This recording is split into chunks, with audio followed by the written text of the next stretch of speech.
أنا بقول شبرا.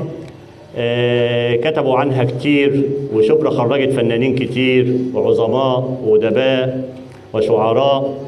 والشاعر الكبير صلاح فايز كان كتب أغنية لشبرا اللي غناها محرم فؤاد، والاتنين من شبرا، صلاح فايز شبراوي ومحرم فؤاد أيضا فنان شبراوي من شبرا. فقال فيها: بحبك يا شبرا، بحبك يا شبرا، بحبك صحيح، يا موال وأبرى عمي وفصيح، يا جامعة محمد وعبد المسيح، على بصة واحدة بحبك صحيح، بحبك لجوك وسحره البهيج، مفيش حي زيك بيجمع مزيج، طلينا وأرمن وكرد وجريج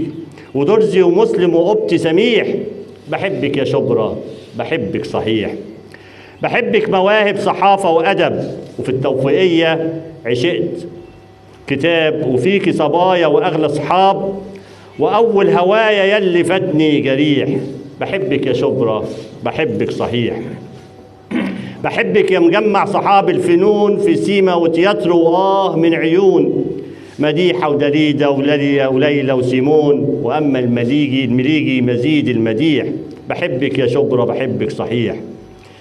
بحبك وهفضل أحبك كتير، بشارع خلوصي وسينما الأمير وطرماي 8 وكشري فطير، ما أنا حتة منك وواضح وصريح، بحبك يا شبرا، بحبك صحيح.